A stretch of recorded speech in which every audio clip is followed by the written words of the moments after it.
rasa-rasanya pemilihan presiden 2024 ini tetap berjalan dengan mulus, di mana yakinlah teori yang dilakukan oleh Quick Count tidaklah banyak meleset. PDI Perjuangan yang merupakan partai pemenang pemilu 2019, merupakan partai terbesar saat ini masih memenangkan pemilu 2024. Tetapi kenyataannya Pak Ganjar tidak mampu mencari suara di kalangan milenial, mengawasi KPU, dengan KPU juga melakukan pemilihan orang di beberapa tempat di daerah, dan tetap juga hasilnya menggunakan Prabowo Subianto.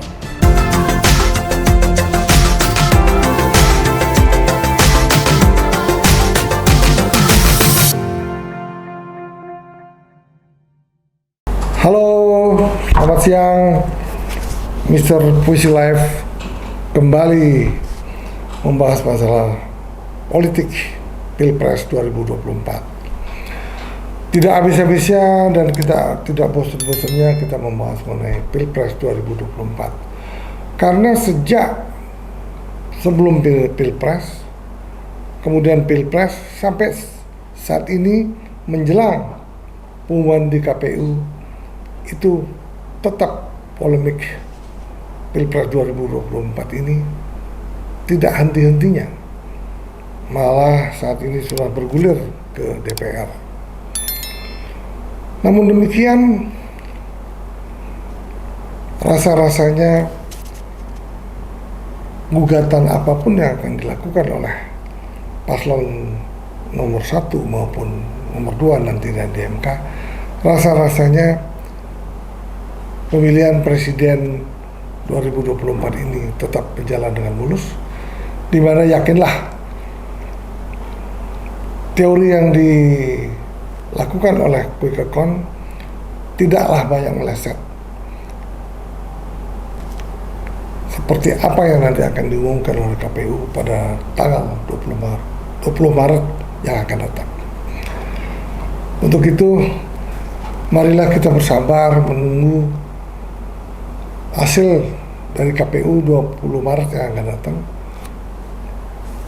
Kiranya setelah itu mungkin juga gugatan akan dilakukan oleh paslon 01 dan 03 mungkin di MK. Tetapi rasa-rasanya agak sulit lah untuk melakukan gugatan sehingga kemenangan Bapak Prabowo nanti bisa dianulir. Seperti yang kita ketahui bersama bahwa di tahun-tahun sebelumnya, 2019 juga, mungkin potensi keributannya jauh lebih tinggi apabila kita bandingkan dengan polemik para elit politik yang terjadi saat ini. Kenapa demikian? Karena saat itu sudah jelas di 2019 bangsa ini seolah-olah terbelah menjadi dua. Paslon yang mengusung Bapak Jokowi saat itu melawan paslon yang mengusung Bapak Prabowo. Terjadi pembelahan yang luar biasa. Ketika itu tidak mampu kita bayangkan kembali, apakah bangsa Indonesia akan terbelah ketika Bapak Jokowi memimpin di 2019. Tetapi dengan kebesaran hati Bapak Prabowo saat itu, Bapak Prabowo akhirnya mau bergabung dengan Bapak Jokowi sebagai Menhan. Nah, itulah yang sangat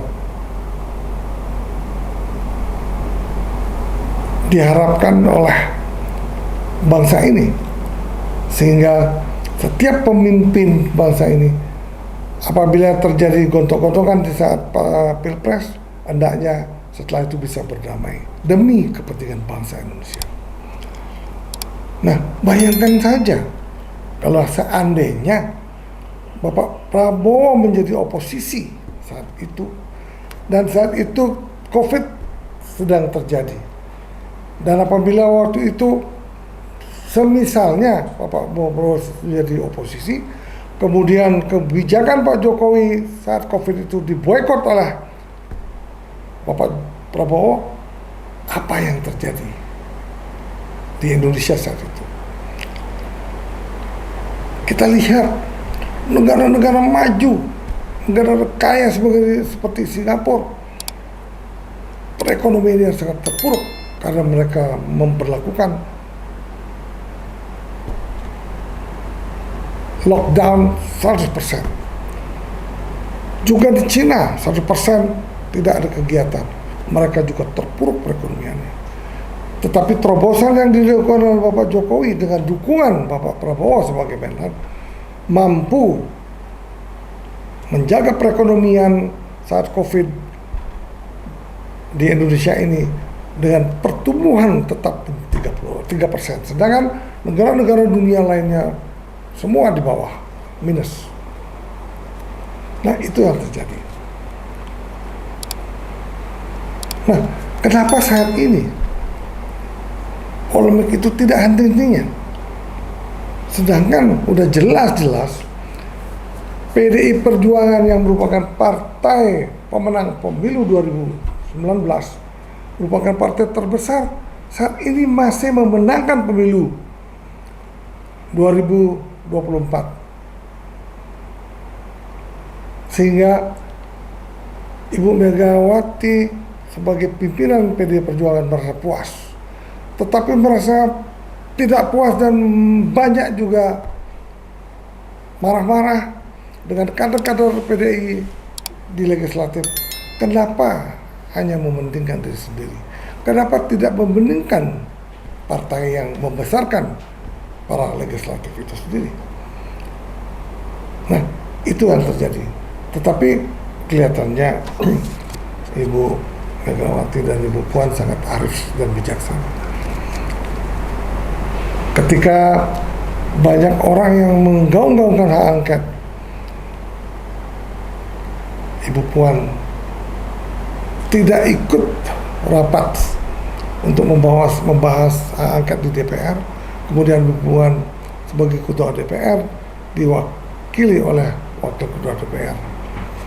Nah, itulah yang terjadi saat ini. Sehingga hak angket ini mungkin bergulir, mungkin tanpa dukungan PDI Perjuangan. Nah, ketika itu yang terjadi, ya angket ini boleh dikatakan sia-sia. Tetapi banyak juga yang mengatakan bahwa hak angket itu apapun hasilnya, ini harus dilakukan. Kenapa demikian? Karena memang hak angket ini adalah tujuannya untuk mengkoreksi kebijakan yang dilakukan oleh Bapak Presiden Jokowi, sehingga tidak menjadikan contoh untuk di kemudian hari, sehingga di kemudian hari siapapun yang memimpin negeri ini tidak akan terjadi masalah yang saat ini terjadi saat Bapak Jokowi memimpin negeri ini. Itu yang kiranya telah terjadi ketika Pilpres 2024 saat ini yang belum diumumkan, seolah-olah tidak usai-usai polemiknya. Kenapa Bapak Prabowo bisa memenangkan di Pilpres 2024 sesuai dengan hitungan quick count? Karena Bapak Prabowo sangat brilian. Beliau ini ingin memenangkan di 3 provinsi, yaitu Jawa Barat, Jawa Timur, Jawa Tengah. Bagaimana caranya? Kita lihat tokoh Jawa Barat, Bapak Ridwan Kamil, yang saat ini masuk di Partai Golkar, 100% mendukung Bapak Prabowo di Jawa Barat, sehingga Jawa Barat menang secara signifikan. Kemudian di Jawa Timur dengan sangat brilian, Ibu Khofifah telah membantu Bapak Prabowo sehingga kemenangan di Jawa Timur sangat telak. Hanya di Jawa Tengah itu sendiri kemenangannya tidak terlalu besar, karena Jawa Tengah adalah merupakan lumbung PDI Perjuangan yang sangat kuat dari akar rumputnya. Nah, itulah yang terjadi. Tetapi Paslon 03 tidak puas dan seolah-olah hal kecurangan banyak terjadi dalam pemilu 2024 yang sudah berlalu. Ya, kenyataannya memang kenapa di Jawa Tengah itu bisa tidak dimenangkan oleh Bapak Ganjar? Kenapa? Ya, di Jawa Tengah itu sendiri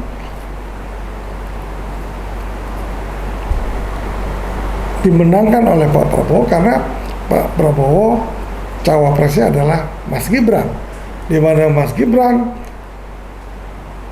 adalah wali kota Solo yang di Jawa Tengah. Itulah yang menyebabkan bahwa banyak dari aktivis PDI Perjuangan memilih Bapak Prabowo.